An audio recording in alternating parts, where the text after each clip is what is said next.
In Module 2A, we looked at the ways in which feminists and Marxists looked at sex and human sexuality.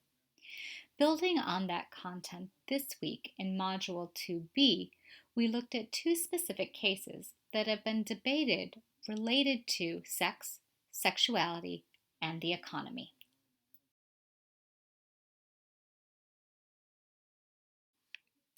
We know from Marx that commodification is a term that means to turn something into a marketable product or service that can be bought or sold. And many people in the US today would argue that sex has become a commodity. When sex and sexuality are commodified and become saturated in the economy, sociologists call it a sexual economy. One obvious dimension of the sexual economy is the commercial sex industry.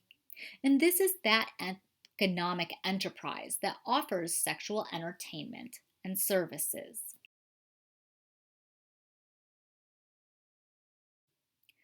We began this week with a discussion of the sale of sex. Now, it's important to be clear that we have to separate consensual adult sex work from human trafficking and child sexual exploitation.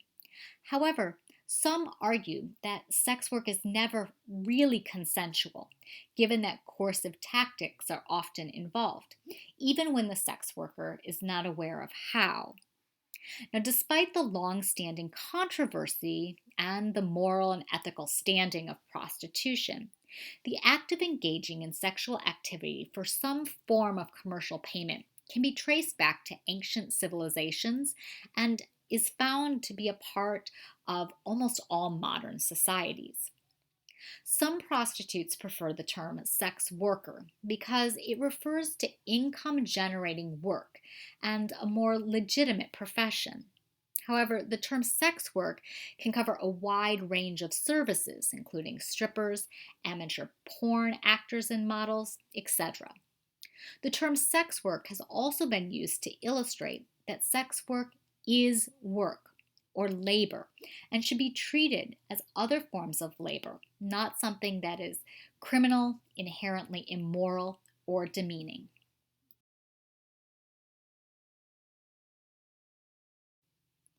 In the reading for this week, Seidman describes the ways in which sex workers, specifically prostitutes, have been labeled as bad citizens within society. To illustrate the flip side of this argument, we heard a talk from Rachel Wotton, an Australian sex worker who is affiliated with an organization called Touching Base. This organization pairs together individuals with disabilities and sex workers trained to work with these individuals, bringing the question if the prostitute is really a bad citizen or could be a community provider.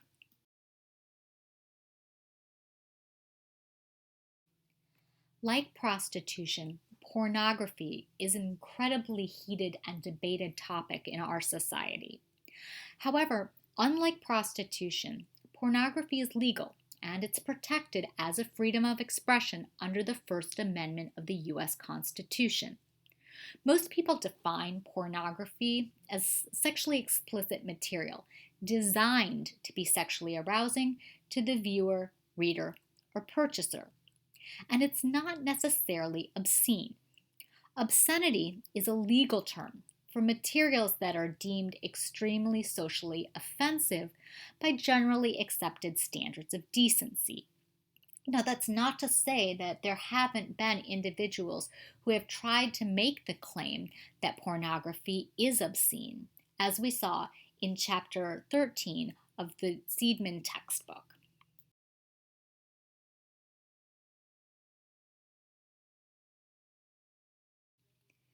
To illustrate the complexity of debate surrounding pornography, Seidman turns to the porn wars, also known as the sex wars, of the 1980s. During this time, a group of feminists who were organizing against violence towards women began to include pornography as a form of violence against women in their campaigns. In Minnesota and Indiana, legislation was drafted to allow civil suits to be brought against porn manufacturers and producers on the grounds of gender discrimination. Now, other feminists found this approach problematic because they argued that porn was not only protected as free speech, but could also be used by women as a tool for sexual expression, erotic choice, and variation. The debate never really ended, but the war fizzled out, and you'll see there continues to be a controversy even today about the relationship between women and pornography.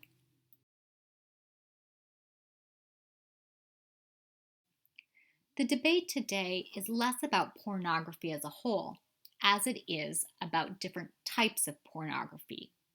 Critiques of most mainstream pornography is that it's produced for white, heterosexual, cisgender male consumers, and therefore there's an emphasis on male pleasure.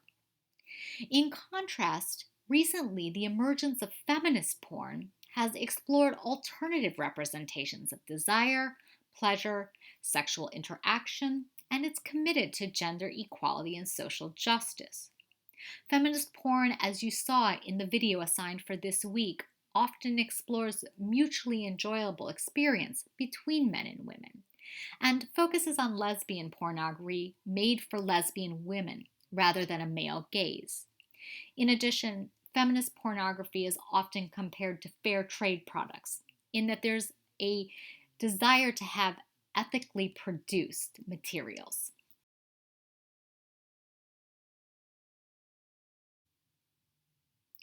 Debates around sex work and pornography have made odd bedfellows. Conservatives and anti pornography feminists joined together to attack the porn industry during the sex wars. Sex workers and individuals with disabilities came together to show how sex workers are not necessarily bad citizens, but rather can provide important services to a marginalized population. For your final thoughts, I'd like you to answer the following questions. What was your initial reaction to the readings this week and to the video segments? Did this material change or reinforce your views on these topics, and why?